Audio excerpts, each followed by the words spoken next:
பெரிய ஹீரோ கிட்ட போயிட்டு நான் கதை சொன்னேன் இந்த படத்தை. இப்போது அவர் என்ன பண்ணுறாரு, அந்த கதையை கேட்குறாரு. ஆக்சுவலாக அதுக்கு அந்த ப்ரொடக்ஷன் கம்பெனியில் வந்து செட் பண்ணி அந்த ஹீரோ கிட்ட போய் அந்த ப்ரொடக்ஷன் கம்பெனி முதல்ல ஓகே பண்ணிட்டாங்க இந்த கதையை. அதுக்கப்புறம் அந்த பெரிய ஹீரோ கிட்ட போய் நான் கதை சொல்கிறேன். அந்த ஹீரோ வந்து என்ன சொல்கிறாரு, கதை சூப்பராக இருக்குங்க, செம்மையாக இருக்குது, வேறு லெவலில் பண்ணீங்க, எப்படிங்க இந்த மாதிரிலாம் யோசிக்கிறீங்க, சூப்பராக பண்ணியிருக்கீங்க இந்த கதை. அண்டு நான் பார்த்த 5 பெஸ்ட் டேரக்டர்ஸில் நீங்கள் ஒரு டேரக்டர் அப்படி இப்படின்னு பயங்கரமாக புகுந்தார். அண்டு உடனே அந்த ப்ரொடியூசர்கிட்ட அட்வான்ஸ் வாங்கி எல்லாமே ஃபிக்ஸ் பண்ணிட்டாங்க. எல்லாமே ஃபிக்ஸ் பண்ணிட்டு அப்போ அவர் ஒரு விஷயம் சொல்கிறாரு, நம்ம வந்து இந்த ஸ்கிரிப்டில் வந்து என் ஸ்டைலில் கொஞ்சம் ஒர்க் பண்ணலாம், ஒரு 5 சிட்டிங் உட்காருவோம் அப்படின்னு சொல்லிட்டு. நானும் சரி சார், ஓகே சார், அப்போ அந்த சிட்டிங் உட்காருவோம், சூப்பர் அப்படின்ட்டு அவரும் சொல்லிட்டார். அட்வான்ஸ் கொடுத்து எல்லாமே ஓகே ஆகிடுச்சு. அதுக்கப்புறம் அந்த 5 சிட்டிங்கிறது பார்த்திங்கன்னா 2 வருஷங்க. 2 வருஷம், 3 மாதத்துக்கு ஒரு வாட்டி, 6 மாதத்துக்கு ஒரு வாட்டி, திருப்பி ஒரு 3 மாதத்துக்கு ஒரு வாட்டி, திருப்பி 6 மாதத்துக்கு ஒரு வாட்டி, அந்த மாதிரி 2 வருஷம் அப்படி போயிட்டே இருக்குது. அந்த ப்ரொடியூசரும் சொல்கிறாரு, இல்லைங்க அவர் பெரிய ஆர்டிஸ்ட்டு, அவர் சொல்லுவார், நீங்கள் கொஞ்சம் பொறுமையாக இருங்க, நீங்கள் புது டேரக்டர் தானே, கொஞ்சம் பொறுமையாக பண்ணுங்கன்ட்டு பொறுமையாகவே இருந்துட்டேன். அதுக்கப்புறம் அவர் ஒவ்வொரு வாட்டியும் போய் எழுதும்போது ஸ்கிரிப்ட் மாறுது, ஒரு கட்டத்தில் அப்படி ஸ்கிரிப்ட் மாறுது. ஓகே ஃபைன், நானுமே சரி ஓகே, நம்ம வந்து அந்த ஜின்னுன்ற ஒரு கான்செப்ட் வச்சு ஒரு கமர்ஷியலாக படம் பண்ணுறோம், அப்போது அவருக்கு ஏற்ற மாதிரியான விஷயங்கள் நம்ம பண்ணலாம், அது பிரச்சனை இல்லை அப்படின்னு சொல்லிட்டு நானும் அதுக்கேற்ற மாதிரி கொஞ்சம் கொஞ்சமாக மாற்றுறேன். இப்போ என்ன ஆகுதுன்னா, அவருக்கு வந்து ஒரு பெரிய படம் ரிலீஸ் ஆகுது. அந்த படம் பார்த்தீங்கன்னா சூப்பர் ஹிட் அந்த படம், சரிங்களா. இப்போ வந்து நான் போகிறேன் அந்த பெரிய ஹீரோ கிட்ட போயிட்டு, ப்ரொடியூசரும் வந்து இல்லைங்க படம் சூப்பர் ஹிட் ஆகிடுச்சு, நம்ம உடனே போகிறோம், போயிட்டு டேட்ஸ் கேட்குறோம், அவர் டேட்ஸ் கொடுத்தாருன்னா நம்ம இமீடியட்டாக ஸ்டார்ட் பண்ணிடலாம்னு சொல்லிட்டு அந்த ப்ரொடியூசரும் நானும் அவரை பார்க்குறதுக்காக போகிறோம். நான் ஆக்சுவலி அந்த ஹோட்டல் சொன்னால் கூட நீங்கள் கண்டுபிடிச்சிருங்க அது எந்த ஹீரோ அப்படின்னு சொல்லிட்டு. நான் போனேன் அந்த ஹோட்டலுக்கு, மேலே அவரை பார்க்க போகிறேன்.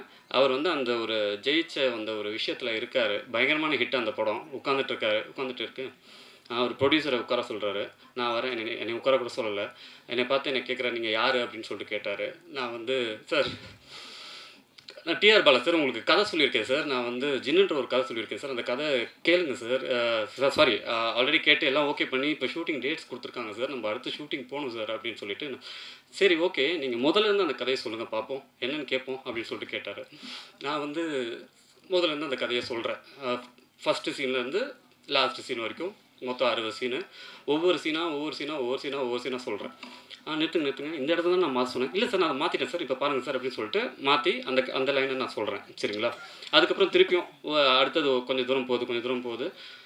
அவருடைய செய்கைகளே டோட்டலாக சேஞ்ச் ஆகிருந்தது அப்போது ஆக்சுவலி, சரிங்களா. நான் சொல்கிறேன் திருப்பியும், இல்லை சார் மாற்றிட்டேன் சார், இது கேளுங்க சார், அதை கேளுங்க சார்னு சொல்லிட்டு அவர் ஆக்சுவலி அவருடைய மைண்ட் செட்டுக்கும் வந்துருச்சு. அவ்வளோதான், நம்ம வந்து இந்த எதுக்கு இப்போ இந்த படம் பண்ணணும், இந்த டேரக்டரோட பண்ணணும் அப்படின்ற ஒரு மைண்ட் செட்டுக்கு வந்துட்டார் அவர் ஆல்ரெடி. இப்போ அவர் என்ன சொல்கிறாரு, நீங்கள் வந்து இந்த சீனை வந்து நீங்கள் ஆல்ரெடி மாற்றிருந்தீங்க, சரி ஓகே, இதை வந்து நீங்கள் அப்படியே நடிச்சு காட்டுங்க பார்ப்போம் அப்படின்னு சொல்லிட்டு. நான் வந்து அப்படியே பாதியில் நிறுத்திட்டார், பாதி கதையோடு அப்படியே நிறுத்திட்டார். இந்த சீனை நீங்கள் நடிச்சு காட்டுங்க அப்படின்றாரு. நான் நடிச்சு காட்டிட்டேன்.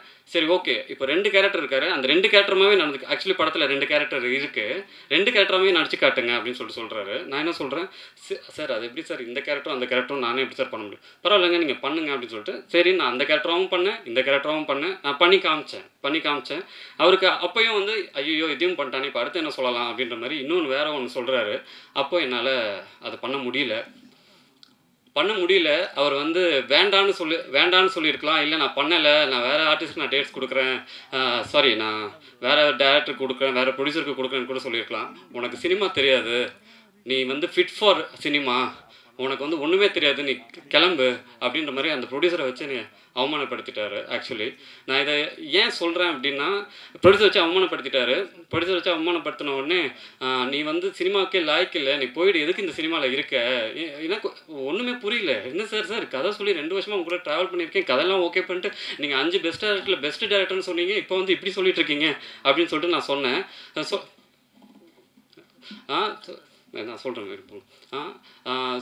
சொன்னபோது அவர் வந்து இல்லை முடியாது, நான் இந்த கதை இப்போதைக்கு பண்ணல, நான் அப்புறமா பண்ணுறேன் அப்படின்னு சொல்லி அமுச்சிட்டா. அந்த டி நகர்லேருந்து ஆதம்பாக்கம் என் வீடு. ஆக்சுவலாக அந்த ப்ரொடியூசர் தான் என்னை பிக்கப் பண்ணார். அந்த ப்ரொடியூசர் கீழே வந்துட்டோம்னே சொல்லிட்டாரு, இல்லை நான் அந்த ஆர்டிஸ்ட் அந்த டேட் இருந்தால் நான் பண்ணுறேன், இல்லைனா நான் பண்ண மாட்டேன் அப்படின்னு சொல்லிட்டாங்க. சொன்ன உடனே அங்கே டி நகரில் இருந்து ஆதம்பாக்கம் வரைக்கும் நடந்தே போனேன். கண்ணிலேருந்து தண்ணி அப்படியே ஊற்றிக்கிட்டே இருக்குது. நான் அப்போது முடிவு பண்ணி இந்த படத்தை நான் எக்காரணத்துக்கு கொண்டு இந்த படத்தை நான் விட்டுறக்கூடாது. என்ன சொல்லியிருந்தாலும் பரவாயில்ல, எனக்கு சினிமா தெரியாது, நான் சினிமா பண்ண மாட்டேன், எனக்கு வந்து ஃபிட் ஃபார் நத்திங் அப்படின்னு எப்படி அவர் வாயால் பெஸ்ட்டு டேரக்டர்னு சொன்னாரோ, அதே வாயால் ஃபிட் ஃபார் நத்திங் அப்படின்னு சொன்னாரோ, நான் கண்டிப்பாக இந்த படத்தை நான் பண்ணணும். யா அன்ஃபிட் அப்படின்னு சொன்னாரோ, நான் கண்டிப்பாக இந்த படத்தை பண்ணணும் அப்படின்னு சொல்லிட்டு அந்த இடத்துல தான் நான் வந்தேன். நான் ஏன் இதை சொல்கிறேன் அப்படின்னா, நம்ம வந்து எவ்வளோ இது பண்ணாலுமே எனக்கு வந்து திருப்பி எனக்கு என்ன ஒரு கான்ஃபிடன்ஸ்னால், நான் கண்டிப்பாக இந்த படத்தை பண்ணுவேன் அப்படின்ற ஒரு விஷயம். அண்ட் விஜய் சார் அடிக்கடி சொல்கிறது அக்செப்டன்ஸ். அந்த அக்செப்டன்ஸ் வந்து எனக்கு இருந்ததுனால தான் இப்போ இந்த படத்தை முடித்து பிஸ்னஸ் பண்ணிட்டேன். அண்ட் 30ஆம் தேதி வந்து இந்த படம் ரிலீஸ் ஆக போகுது.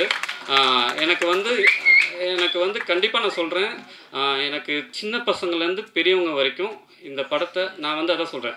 ஒரு 2 வாரத்துக்கு முன்னாடி ஒரு குட்டி பையனை மீட் பண்ணேன் எங்கள் ஃப்ளாட்ஸில். அண்ணா ரொம்ப ஸ்ட்ரெஸ்ஸாக இருக்கணும் அப்படின்னா, எதுக்கா ஸ்ட்ரெஸ்ஸு அப்படின்னா, நான் வீட்டுக்கு போய்ட்டு ஹோம் ஒர்க் பண்ணணும், ஸ்கூலுக்கு போயிட்டு டீச்சர்ஸ் திட்டுவாங்க, அதை சொல்லுவாங்க இதை சொல்லுவாங்க அப்படின்னு. உனக்கு என்னடா ஸ்ட்ரெஸ்ஸு அப்படி இப்படின் போது தான் எனக்கு இந்த மாதிரி இவங்களுக்கு குட்டி பசங்களுக்கு மட்டும் இல்லை, வேறு ஃபீல்டில் இருக்குங்க, ஐடி டிபார்ட்மெண்ட்டிலோ வந்து டாக்டரிலோ இல்லை வெவ்வேறு ஃபீல்டையோ எல்லா நிறைய ஸ்ட்ரெஸ்ஸு, டிப்ரெஷன்ஸ், ப்ரெஷர் இந்த மாதிரிலாம் இருக்கும். அவங்களெல்லாம் வந்து ஒரு குடும்பமாக, இப்போது எனக்கு வந்து ஒரு அம்மா அப்பா தம்பி அந்த மாதிரி இருக்கும், ஒரு குடும்பமாக போயிட்டு ஒரு தேட்டரில் போயிட்டு ஒரு படம் பார்க்குறாங்க அப்படின்னா, இந்த படம் கண்டிப்பாக அவங்கள வந்து சாட்டிஸ்ஃபை பண்ணும். நான் வந்து நல்லா இருக்குது, சூப்பராக இருக்குது அப்படி இப்படின்லாம் நான் சொல்லலை. கண்டிப்பாக இந்த படத்தை போய் நீங்கள் பார்த்தீங்கன்னா ஒரு 2 மணி நேரம் என்கேஜிங்காக என்டர்டைனிங்காக இந்த படம் இருக்கும். அது கண்டிப்பாக நீங்கள் கொடுக்குற காசுக்கு வந்து இதை வந்து சாட்டிஸ்ஃபை பண்ணும் அப்படின்றத வந்து நான் தீர்மானமாக சொல்கிறேன். ஜின்னுன்ற ஒரு விஷயம் வந்து பார்த்திங்கன்னா,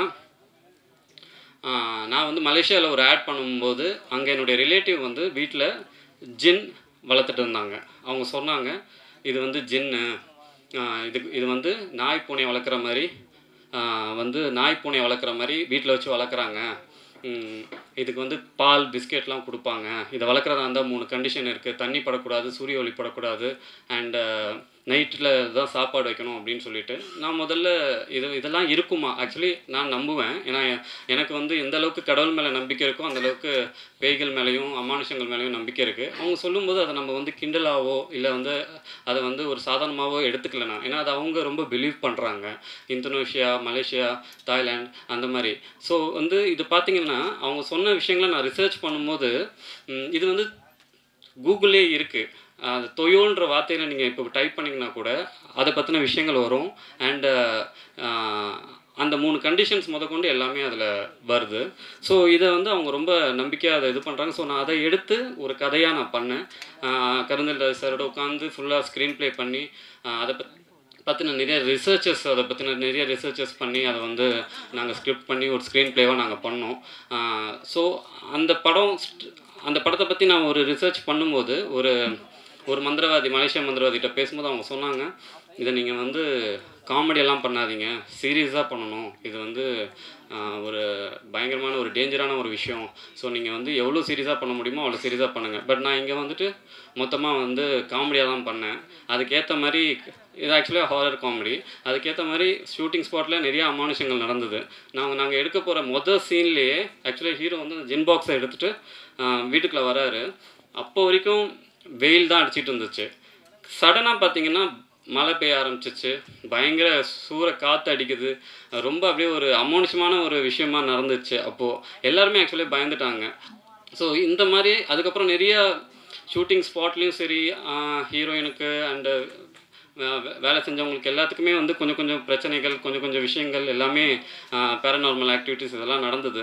அப்போ தான் நாங்கள் எல்லாருமே பிலீவ் பண்ணுறோம், இதெல்லாம் இருக்குது, இந்த விஷயம்லாம் இருக்குது, அதை நம்ம வந்து ஒரு விஷயமா அப்படியே பொருட்படுத்தாமல் அப்படியே விட்டுறக்கூடாது, எல்லாமே கரெக்டாக பண்ணணும் அப்படின்னு சொல்லிட்டு. ஸோ இதுதான் அந்த ஜின்னுன்ற அந்த ஒரு விஷயங்கள்.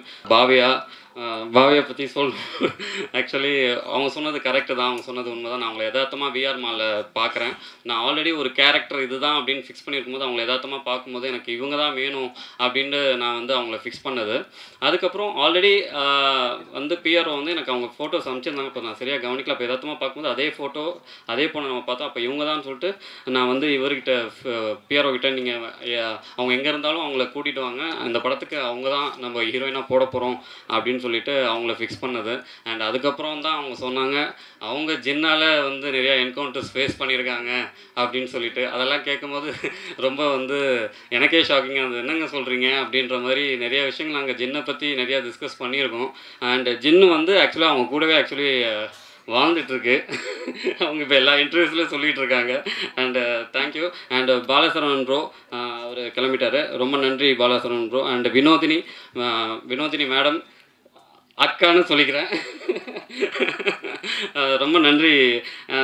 நாங்கள் ஆக்சுவலி ரொம்ப க்ளோஸ். ஆக்சுவலி எனக்கு அவங்க ஏதாவது ஃபேஸ்புக்கில் இல்லை ஏதாவது போட்டிருந்தா நான் இமீடியட்டாக அவங்களுக்கு கால் பண்ணி அவங்களுடைய வேர்ஷன் என்ன அப்படின்றத நான் கேட்டு நாங்கள் அதை பற்றிலாம் நாங்கள் டிஸ்கஸ் பண்ணிப்போம். சினிமா மட்டும் இல்லாமல் நிறைய விஷயங்கள் நான் அவங்ககிட்ட பேசுவேன். அண்ட் ஷூட்டிங் ஸ்பாட்லையுமே ரொம்ப Vinothi madam, George Vijay sir, அண்ணன் அண்ட் இமான் அண்ணாச்சி இவங்கெல்லாம் இருக்கும்போது அப்படியே ஒரு கலகலன்னு இருக்கும்.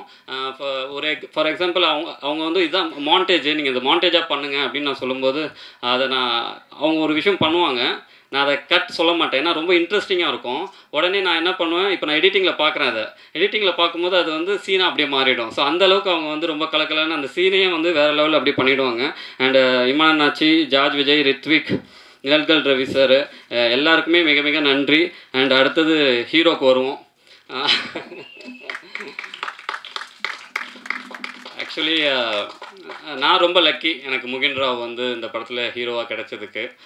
எனக்கு வந்து ஒத்த தாமரை டைமில் இருந்தே வந்து நாங்கள் 2 பேரும் அவ்வளோ க்ளோஸு, ஒரு பிரதர்ஸ் மாதிரி. நான் கூட அவர்கிட்ட நான் கேட்டிருக்கேன், நீங்கள் வந்து அந்த டேரக்டர் இந்த டேரக்டர்லாம் அண்ணான்னு கூப்பிட்றீங்க, என்னை மட்டும் ஏன் சார்னே கூப்பிட்டுருக்கீங்க அப்படின்ட்டு. அதுக்கு எனக்கு இப்போ வரைக்கும் வந்து அதுக்கான ஆன்சர் எனக்கு தெரியல. பட் ஆனால் பயங்கரமான ஒரு ரெஸ்பெக்ட் எல்லாருக்குமே, சின்ன பசங்கள்லேருந்து பெரியவங்க வரைக்கும். அவர் எப்படி பிக் பாஸில் எப்படி இருந்தார் அப்படின்றது வந்து டைட்டில் வின்னர் ஆனார் அப்படின்றத வந்து நாங்கள் லைவில் பார்க்கும்போது அதை கன்ஃபார்ம் பண்ணிக்கிட்டோம். ஏன்னா உண்மையாலே ரொம்ப நல்ல டைப். ஆக்சுவலி உண்மையாலே ரொம்ப நல்ல டைப்பு. அப்படி ஒரு ரெஸ்பெக்ட், எல்லாருக்குமே ரெஸ்பெக்ட் கொடுக்குறதா இருக்கட்டும். அண்டு அந்த ஒரு நான் விஜய் சார் கிட்ட ஒர்க் பண்ணதில் அவர் அடிக்கடி என்கிட்ட ஒரு விஷயம் சொல்லுவார், பேஷன்ஸ் அண்ட் அக்செப்டன்ஸ் அப்படின்னு சொல்லிட்டு. நாங்கள் அதை பற்றி நாங்கள் நிறையா பேசியிருக்கோம். ஆக்சுவலி எந்த ஒரு வெற்றி தோல்வி எது வந்தாலுமே அதை அக்செப்ட் பண்ணிக்கணும் அண்டு ரொம்ப பொறுமையாக இருக்கணும் அப்படின்னு சொல்லிட்டு நாங்கள் அதை பற்றி டிஸ்கஸ் பண்ணும்போது என்னுடைய வேர்ஷனும் ஒரே மாதிரி தான் இருக்கும், அவருடைய விஷனும் ஒரே மாதிரி தான் இருக்கும். அண்டு எங்கள் 2 பேருக்குமே இந்த படம் வந்து ஆக்சுவலி ரொம்ப முக்கியமான படம். அவர் இந்த படத்துக்காக நிறையா டெடிக்கேட்டடாக வேலை பார்த்துருக்காரு, நிறையா ஹார்ட் ஒர்க் பண்ணியிருக்காரு. கண்டிப்பாக நான் சொல்கிறேன் ப்ரோ, இந்த படம் உங்களுக்கு ஒரு அடுத்த கட்டத்துக்கு போகிறதுக்கான எல்லா விஷயமும் அமையும். Best wishes. தேங்க்யூ. அண்ட் நீங்கள் வந்து ஒரு பெரிய ஹீரோ ஆகணுன்றது என்னுடைய வாழ்த்துக்கள். உங்கள் நல்ல மனசுக்கு எல்லாமே நல்லதாக நடக்கும் அப்படின்றது தான் நான் சொல்கிறேன்.